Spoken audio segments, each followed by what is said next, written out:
বন্ধু সহায়তা কমিটি পুনর্মিলনী 2025 পালিত। বিস্তারিত দেখুন আব্দুস সামাদ ট্রাভেলের তথ্য ও ভিডিও চিত্রে। বন্ধু সহায়তা কমিটির পুনর্মিলনী 2025 স্থানীয় আকবর শাহ ফয়েজ লেক শহীদ ওয়াসিম আকরাম প্রাথমিক বিদ্যালয়ে 11 জুলাই রোজ শুক্রবার রাত 8:30 সময় বাংলাদেশ জাতীয়তাবাদী দল ফয়েজ লীগ আকবর শাহ চট্টগ্রামের উদ্যোগে অনুষ্ঠিত হয়। অনুষ্ঠানটি সভাপতিত্ব করেন বিএনপি আকবর শাহ থানা কমিটির সাবেক সদস্য ও ইউনিট বিএনপির সাবেক যুগ্ম সম্পাদক এবং আকবর শাহ থানার নির্মাণ শ্রমিক ইউনিয়নের সভাপতি মোহাম্মদ রফিকুল ইসলাম রফিক।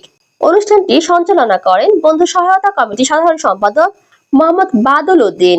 এতে প্রধান অতিথি হিসেবে উপস্থিত ছিলেন 9 নং উত্তর পাহাড়তলী ওয়ার্ড বিএনপির নবগঠিত আহ্বায়ক কমিটির সিনিয়র যুগ্ম আহ্বায়ক হাবিবুর রহমান চৌধুরী।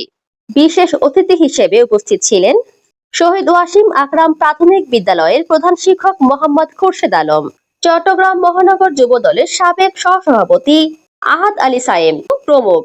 এতে আরো উপস্থিত ছিলেন আকবর শাহ থানার নির্মাণ শ্রমিক ইউনিয়নের সাধারণ সম্পাদক মোহাম্মদ মোশাররফ হোসেন, ধর্ম বিষয়ক সম্পাদক কারি মাওলানা মোহাম্মদ মহিবুল্লাহ মনির।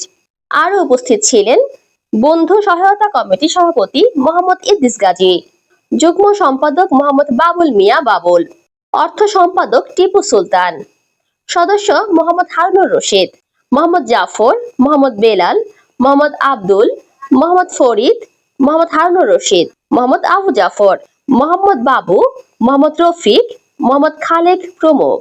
এ সময় সভাপতি তার সমাপনী বক্তব্যের মাধ্যমে বন্ধু সহায়তা কমিটির পুনর্মিলনী অনুষ্ঠানের সার্বিক সহায়তাকারী ও উপস্থিত সকলকে ধন্যবাদ জানিয়ে অনুষ্ঠানটি সমাপ্ত ঘোষণা করেন।